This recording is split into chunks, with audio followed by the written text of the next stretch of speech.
سلام و درود. 6 نشونه ای که نشون میده شما برای هم ساخته نشدید.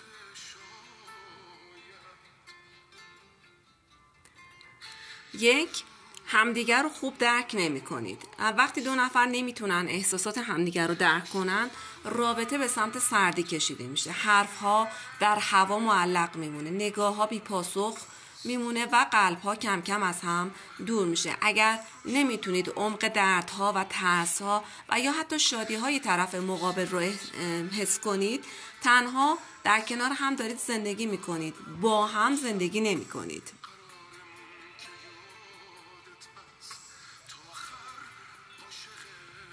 دو، تفاوت بیش از حد با هم دارید، حالا چه از نظر مالی، اجتماعی، فرهنگی، خانواده، سبک زندگی، ارزش‌ها، جایگاه اجتماعی. تفاوت‌ها در این زمینه‌ها مثل دو تا زبان بیگانه میمونن که هیچ وقت ترجمه نمیشن. عشق اولیه شاید این شکاف‌ها رو بپوشونه، اما خب کم کم این تفاوت‌ها خودش رو نشون میده. مثل وقتی که یه نفر اهل سفره ولی اون یکی اهل توی خونه نشستنه، یا یکی اهل مهمونیه اون یکی اهل انزوا طلبی. به هر حال این تفاوت‌ها خودش رو توی زندگی نشون میده. سوم، وسواس در تغییر دادن طرف مقابل، حالا چه از نظر ظاهری و چه از نظر شخصیتی. اگر مدام به این فکر میکنید که باید اون رو تبدیل به یک آدم بهتر کنید، در واقع شما خود اون آدم رو دوست ندارید، شما نسخه خیالی و ذهنی خودتون رو دوست دارید. عشق به معنای پذیرشه، نه پروژه تعمیر کردن یا تغییر دادن نفر دیگه. خب اینم یه مورد خیلی اساسی است که میتونه رابطه رو به بنبست بکشونه. چهارم، خط قرمزهای همدیگر رو رعایت نمی کنید.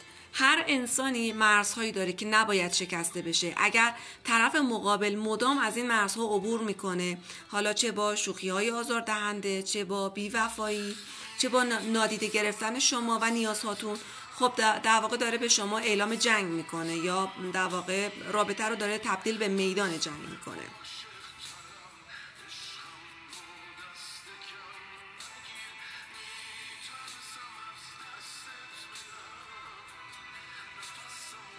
مورد پنجمی که دائما در رابطه با این فرد قضاوت و پیش داوری میشید. اگر احساس میکنید همیشه زیر ذره بین هستید یا خودتون طرف مقابل رو مدام دارید ارزیابی میکنید، خب رابطه به جای اینکه به یک جای امن تبدیل بشه، تبدیل به دادگاه داره میشه. عشق باید پناهگاه باشه، نه جایی که همیشه حس میکنید به اندازه کافی خوب نیستید. قضاوت سم تدریجی اعتماده.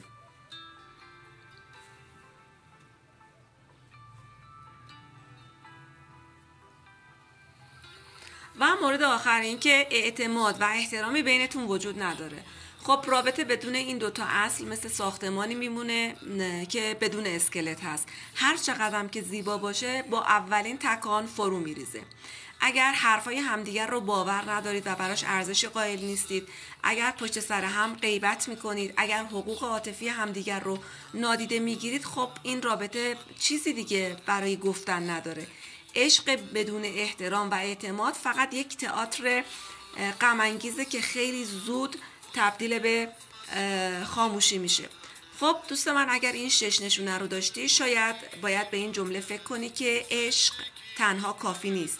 گاهی وقتا رها کردن اوج احترام به خودتون و دیگری هست و رابطه باید بال پرواز شما بشه، باید زندگی رو برای شما راحت‌تر کنه، نه اینکه زنجیری بشه به پای شما. خب امیدوارم از این ویدیو خوشتون اومده باشه. لایک و کامنت فراموش نکنید، بفرستید برای دوستاتون، شاید اونا هم بهش نیاز داشته باشن. و همیشه اینو در ذهن داشته باشید که آگاهی رمز موفقیت هست.